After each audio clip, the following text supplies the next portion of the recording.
Ghosts, thought by many cultures to be the spirits of those departed, still clinging to our world, and in doing so, can have terrifying consequences for those still living. Number 1. My first apartment was very haunted. I have no other explanation. It was just a little apartment, with 4 bedrooms and a living room, and a kitchen in the middle, intended for college kids to live in. It was a bit off campus, and right next to a gigantic cemetery, which probably accounts for all the activity. There were 2 main ghosts, if you want to call them that, that is. We ended up just referring to them as the masculine and the feminine one. The main event that ticked off the activity was one night we were all hanging in our rooms, and most with our doors closed. I remember hearing what sounded like 2 people talking. One voice was light and feminine, and the other was lower and much more masculine. It was coming from the main kitchen area. They had a long conversation from the way it sounded. At first I thought it was a roommate with a girl he may have brought over, but after a while I realised that it wasn't anything like his voice. I creaked open the door, and the moment I did, the talking stopped mid-sentence. Not long after, my roommate came from his door across the hall, as he said that he heard it too, and we just kind of looked at each other for a bit, and decided to go for a walk, because it was very creepy. This event set off a chain reaction of weird shit. Another night, it sounded like something punched the wall as hard as it could in the kitchen after some jumbled speaking. Literally, blah blah bam, and it reverberated around the whole kitchen. It scared the shit out of us, especially because we were about to go to sleep. You would hear talking from another room on occasion, just weird mumbles and the like. Sometimes there would be more than one voice. You would always see shadows moving at the peripheries of your vision. More than once, we saw full-form figures. My friend at the time and roommate moved out after he saw something dark and human-shaped in his Skype window through his webcam, standing in his doorway. This was a short while before I left his room. Once, there was one just standing in a friend's room whilst he was away. I just ignored it and went into my room and locked the door. I think I had some shock going on. You felt like you were being watched quite often. Footsteps all the time, ranging from soft to hard. One time, it was around 9 o'clock, and I kept hearing someone walking on the grass outside the building back and forth, whilst the window was open. The unmistakable swish-swish of shoes on grass. At first I thought it was another tenant, but after a while, I looked, and there was no one there. And yet I could still hear someone walking back and forth along the side of the building. What made it even freakier still was that I was the only one living there at the time, and the units were mostly empty because it was summer.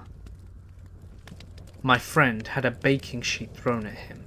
It flew from the top of the fridge where we kept our pans, right at his head as he was cooking.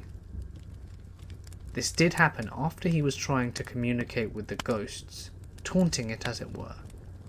It wasn't uncommon to have things like keys, cups, etc.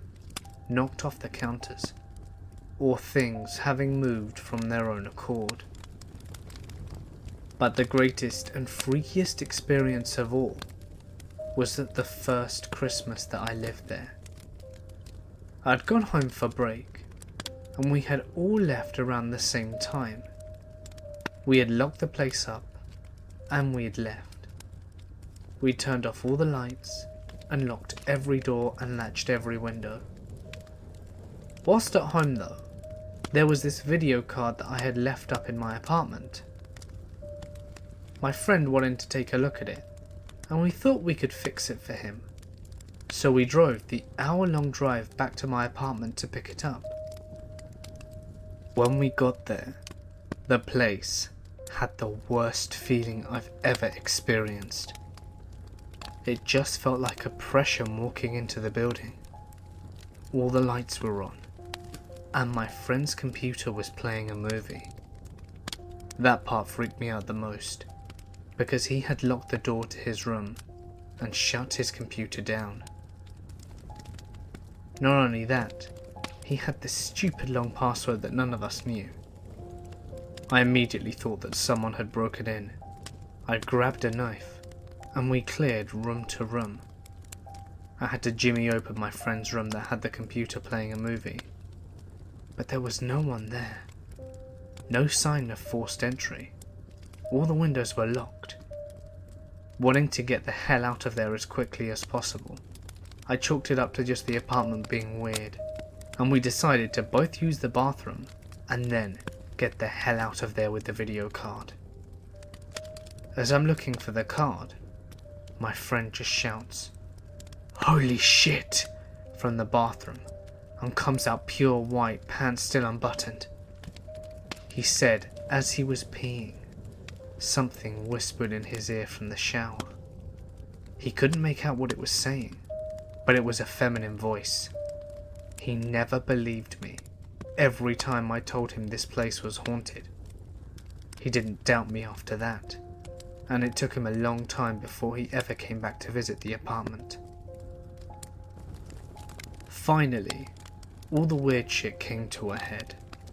It would go through phases, where there would be relatively quiet for a while, and then batshit crazy for about a month. This particular cycle was pretty bad, and my friends and roommates were getting quite bothered by it. He went to the landlady to complain, and maybe to get us out of contract, and she said, and I quote, "Oh, don't worry. We've had a lot of complaints about that in the past, but no one's ever gotten hurt." At the time I was an atheist, but that situation really forced me to change my mind on ghosts and the afterlife. I really felt like at times something was trying to talk to us, and at times something was just trying to troll us. It really messed us all up, especially my friend. He underwent a severe personality change and we don't even talk anymore. And as lame as the TV shows make it out to be, I really got into ghost hunting after this. Especially because I had so many first-hand crazy experiences. I think it's something that we just can't prove yet. Death is something beyond what we can quantify to the best of our abilities. Number 2. We live in a very old house. I've lived here since I was 4. I'm 22 now. A lot of odd things have happened here, the main one being that I woke up in the very early hours of the morning to see a young boy messing with the sink that I had in my room at the time. He wasn't looking at me, and he seemed almost not there, but I could see him. When I managed to pluck up the courage and go ask to see my parents, I left him in my room. My parents were very understanding. Turns out that years later, when they told my sister and I that we had spirits in the house, I described this lad to them, and they said that they'd seen him and they knew that I wasn't making it up. There was always singing in the house too. Never an actual source, just humming and singing, floating around the house. My sister and mother would always have things go missing, but they'd always turn up in the attic, or a room that we frequently used. For example, my mum was coming in and out of a room, and on her return, her diary, which had gone missing a few days earlier, was sitting on the middle of the floor, despite the fact that it was not there moments earlier. A lot of these I was too young to understand, but when my parents sat us down and told us everything, it scared the shit out of me for a good while. We still have random unexplained things that happen to us, but we talk about it and just wonder who or what it might be.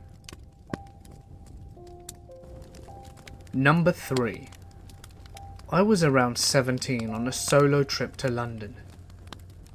Late one night, I was meeting a friend at Finsbury Park tube station when some kids started harassing me. I walked out of the tube and made a right onto Seven Sisters Road, then another right, hoping to go around another tube entrance where I could call my friend to avoid these teenagers.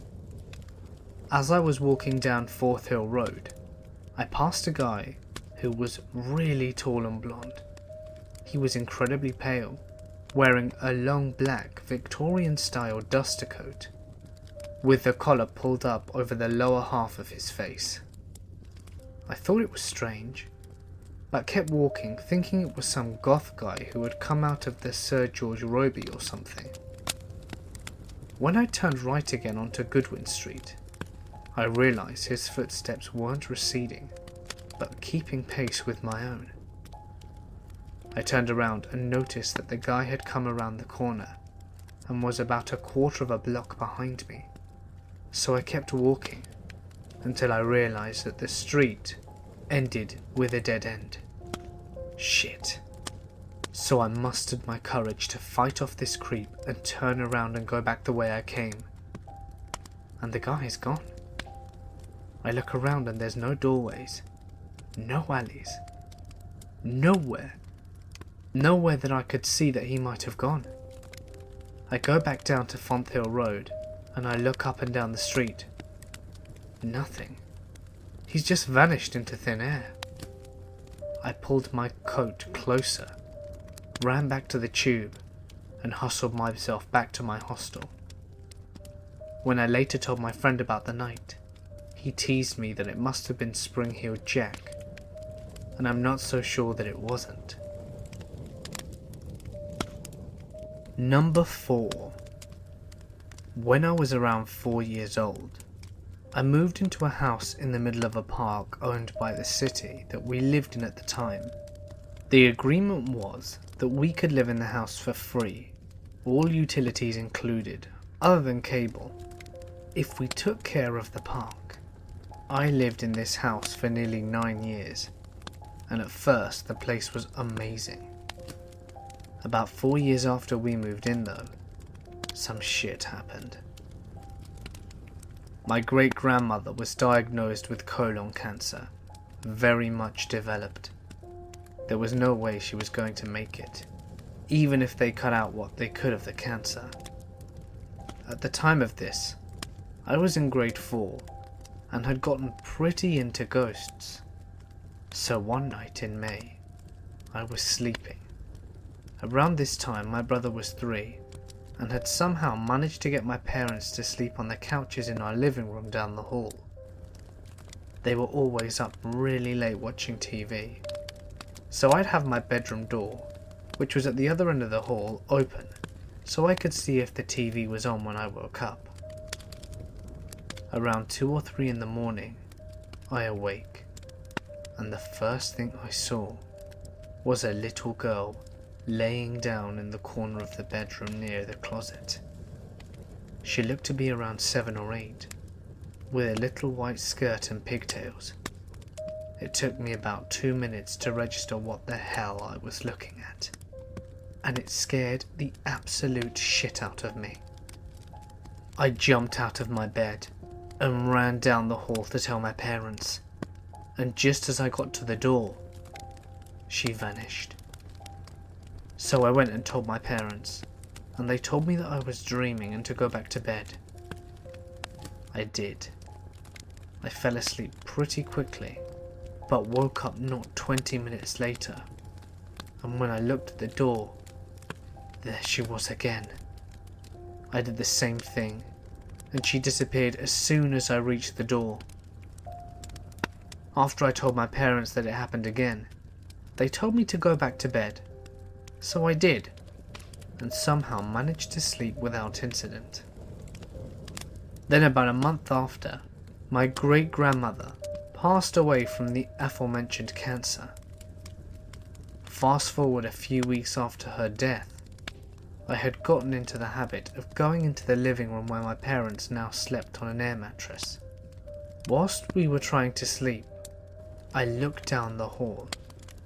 I could barely see around the corner from the couch, but I could see a little bit. While I was sitting there, I saw something move and look around the corner. It was a short shape, just barely taller than the other couch that we had, but I saw it staring at me. And if that wasn't enough, it began walking. It walked over around the couch and past me. It was a pure dark shape, no facial features, no clothes, nothing.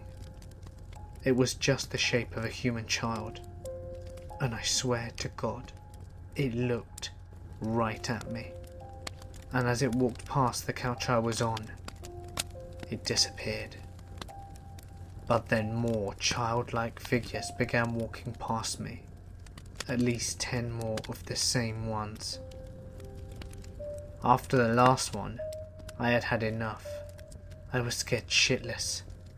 So I got off the couch and crawled over to the air mattress to let my parents know. Whilst doing this though, I looked up at the corner to see a figure looking at me from behind it. It was a lot taller than the others, but the key differences were I could see the outline of curly hair on its head. I could feel whatever it was staring right into me. I began crying hysterically, and when my dad woke up, the figure was gone. I didn't sleep for the rest of the night. Since the next day was Saturday, I was able to contemplate the figures that I'd seen. The last figure with curly hair actually began to seem familiar, and then I put it together. The figure I had seen was that of my great-grandmother. It looked exactly like her from the short, stocky build to the curly hair. And as for the kids, it took me a bit longer. If you want to learn about the park is Merkley Park. There's a high school there, right next to the park. And around 1890, it had been an elementary school, which ended up burning down. A few kids did die in the fire, and that's where I realised where the figures came from. Once I moved, the scariest thing to happen was a few nights after we moved in. I woke up because something had slapped me in the face. No one was in my room when I looked, and I still cannot explain it. Hey guys, it's Mort here, and thank you so much for listening. I've never experienced a ghost, but I've always wanted to. It must be creepy as hell to see one disappear before your eyes. Maybe one day. Have any of you ever experienced a ghost? Please let me know in the comment section below, or if you prefer, email me your story, and you never know, it might make it into a future video. If you enjoyed the video, please let me and everyone else know by smashing that like button. It looks so pretty when it's blue. You can also follow me on Instagram and Twitter at @TheMortisMedia for some secret stuff that you won't find anywhere else. But anyway, for now guys, I'm going to sign off. Stay awesome, and I'll see you in the next one.